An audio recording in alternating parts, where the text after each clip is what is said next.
Bueno, y hoy contamos con el periodista argentino Marco Teruggi, que se encuentra en Caracas. Marco, muchísimas gracias por estar con nosotras. Bueno, cuéntanos un poco cómo está el ambiente en Venezuela en estas primeras horas postelectorales, qué se dice, qué argumentos se manejan y cuándo se publicarán las dichosas actas. Bueno, estamos a martes, han pasado muy pocas horas después de las elecciones y la crisis yo diría que empezó la misma noche, a partir del momento en el cual María Corina Machado desconoció su derrota en las urnas y anunció ya en ese momento que Edmundo González Urrutia era el candidato electo, cosa que de hecho ratificó ayer lunes durante su discurso. Por lo tanto, del lado de la oposición está claro que hay una narrativa y un liderazgo que está conduciendo al desconocimiento de las elecciones y que eso tiene su traducción en las calles. Si uno ve las calles, podría tal vez como ver dos niveles que están superpuestos a la hora de observar la fotografía, pero que es importante tal vez poder como separarlos. Por un lado, un conjunto de personas que están enojadas, que creen que les hicieron fraude, que tienen además broncas, para decirlo en argentino, con el gobierno hace mucho tiempo. Es decir, que están ahí porque efectivamente están convencidos que les robaron las elecciones y salen a manifestarse. Pienso en cacerolazos, pienso en pequeños cortes de calle o movilizaciones más o menos grandes, pero que son ese sujeto que cree que les robaron las elecciones. Y por el otro lado, una serie de grupos, en general armados, preparados, que están sobre eso, llevando adelante una serie de acciones en diferentes lugares del país, sobre, por ejemplo, instituciones del Estado, locales partidarios o infraestructuras públicas. Es como una formulación que ya se vio anteriormente, que tiene que ver con esta combinación que crea un río revuelto, que además se potencia cuando no se desvirtúa en su real alcance en las redes sociales. Pero a su vez, esto avanza sobre lo que uno percibe, más que percibe, ve, que es un vacío explicativo acerca efectivamente qué es lo que pasó. ¿A qué me refiero? El Consejo Nacional Electoral dio el resultado el domingo en la noche y el lunes proclamó a Maduro como presidente ganador de las elecciones. Ahora bien, desde ese momento hasta ahora no presentó de forma pormenorizada los resultados. Sí, el lunes en la noche Jorge Rodríguez, presidente de la Asamblea Nacional, dice que hay un hackeo sobre el sistema electoral y por eso está costando que se puedan mostrar todas las actas, pero tampoco ha, digamos, presentado una construcción de cómo es ese hackeo. Por lo tanto, ese espacio de vacío está siendo, digamos, yo creo, fértil para que avance la sensación en una parte de la población de que le robaron la elección y una suerte de postura internacional, donde hay, yo diría, 4 niveles, y cierro con esto. Quienes ponen en duda los resultados, pienso centralmente en algunas declaraciones de Estados Unidos,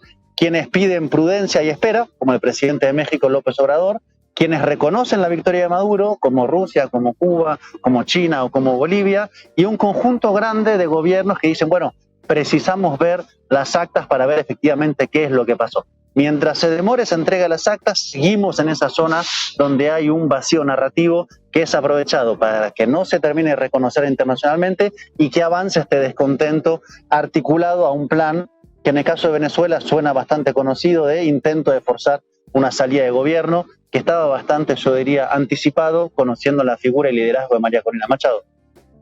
Hola Marco, ¿qué tal? Encantada de saludarte. Pues mira, yo quería insistirte un poco en el tema este de las actas de la discordia, porque aquí hemos intentado acceder durante todo el día a esa página web alternativa que teóricamente habilitó la oposición para poderlas consultar en tiempo real, pero no hemos logrado acceder de ninguna forma a las mismas. Y te quería preguntar si tú sabes algo más de eso y sobre todo si has podido hablar con alguien o conoces a alguien que haya visto las famosas actas de la discordia. Bueno, hay una gran disputa de percepción y de emocionalidad, ¿no? Y la página tiene que ver justamente con una idea de un CNE paralelo donde sí están las actas y luego efectivamente en redes sociales personas que suben diciendo sí coincide con lo mío. Comprobación de eso no lo hay, pero creo que ya no estamos en un terreno realmente de la comprobación. Lo que hay es una gran descarga de emocionalidad, de frustración, de enojo, de sensación de que fueron robadas las elecciones, que se alimenta, por ejemplo, con esta página paralela, donde sí se ven, acá sí están los resultados que dicen que ganó Edmundo González Urrutia. Es todo un dispositivo para acrecentar lo que está moviéndose en términos de la sociedad o por lo menos una parte, y justamente la pregunta es cuánta es la parte de la población que se está movilizando y cuán efectivo está siendo este dispositivo. Hay una situación que es la que comentaba recién, cuanto más se demore la entrega de las actas, y me refiero a la presentación de las actas y de resultado pormenorizado por parte del Poder Electoral, más le da espacio a que una página paralela de María Corina Machado, videos en redes sociales tengan espacio y oídos a los cuales llegar. Creo que estamos en esa zona. La pregunta ahora sería, cuando sean entregados las actas y la demostración de los resultados, ¿eso va a calmar las aguas internamente? ¿O ya estamos en un escenario donde de alguna manera algo prendió, para usar una metáfora muy sencilla, y ya es difícil, aunque se muestre con todas las pruebas que no hubo ningún tipo de fraude, que eso se detenga? Y acá quiero ir a lo último. Finalmente, Machado era muy poco probable que aceptara su derrota, ella lo venía anticipando, y esto que estamos viendo es una ingeniería que ya estaba preorganizada, articulada y planificada. Lo que pasa es que encuentra un terreno fértil sobre el vacío narrativo, que el gobierno explica que es porque le hackearon la página, y sumado a sus propios grupos que estaban, yo diría, latentes para intervenir en acción, y un sector de la movilización de la población que se moviliza, está dando las imágenes que vemos hoy. Es complejo el escenario en el cual estamos, y me atrevo a decir que es altamente probable que siga escalando. Marco, una noticia de última hora que llegó antes de que empezásemos a grabar de la CNN, que cita a su fuente y dice que el Centro Carter se retira de Venezuela y cancela la publicación del informe preliminar. ¿Tú cómo interpretas esto? ¿Cómo deberíamos evaluarlo desde aquí? Digamos que es un aporte a ese escenario de no retorno del que nos estás hablando, ¿o cabe esperar un desarrollo diferente? Una pregunta importante. Primero, la del no retorno. No me atrevo a hacer una aseveración, pero empiezo por ahí, voy al Centro Carter. Digo, lo que estamos viendo acá tiene muchos paralelismos con lo que vimos en el 2017, por ejemplo, o en el breve interín en el cual la figura de Juan Guaidó tuvo su momento de crecimiento. Lo que pasa es que hay otras condiciones, me parece, en términos de la población, de acumulados de descontento, entre otras variables. En ese contexto, el Centro Carter es, para muchos sectores, la voz que puede decir si sí o no se valida el resultado electoral, que deje una zona de zozobra, si efectivamente se retira sin decir nada, y deje esa zona de, bueno, efectivamente, ¿qué pasó? No hay algún tipo de validación externa de actores para los cuales son los únicos que pueden hacer esa validación. Para mí va a abonar a la crisis.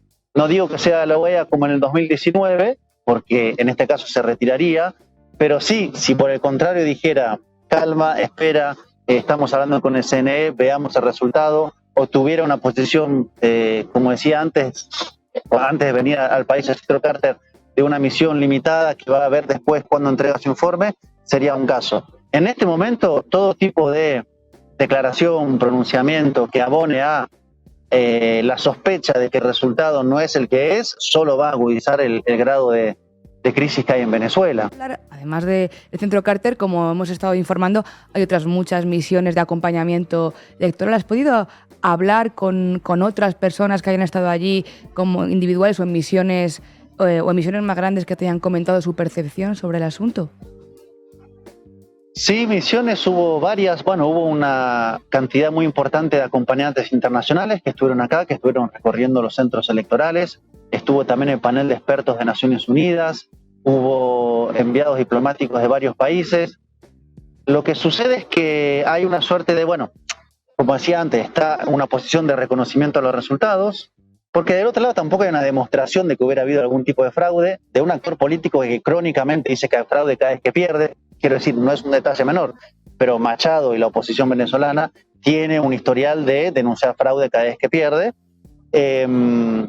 Pero para algunos medios internacionales, las únicas voces legitimadas para decir si hubo o si no hubo algún tipo de irregularidad son, por ejemplo, el Centro Carter. Por eso tiene un peso determinante, me parece, en la construcción de sentido acerca de lo que pasó en una parte de la opinión pública, diríamos, latinoamericana o europea. De ahí lo delicado de ese posicionamiento, porque es tomado de forma diferencial, injustamente diferencial, pero diferencial.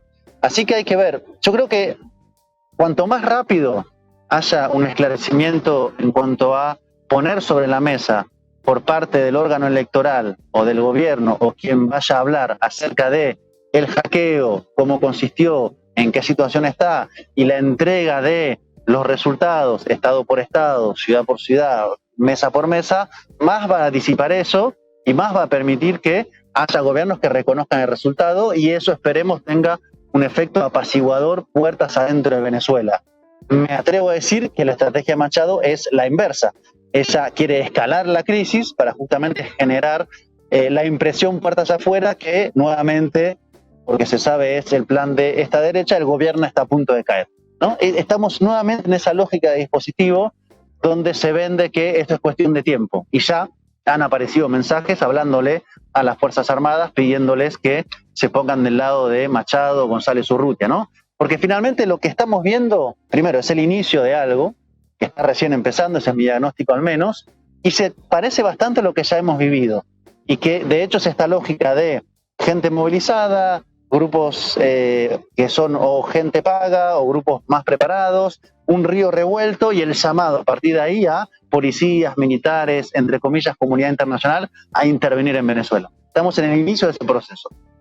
Por último, no sé qué va a pasar, pero Machado está diciendo que González Urrutia es el presidente electo.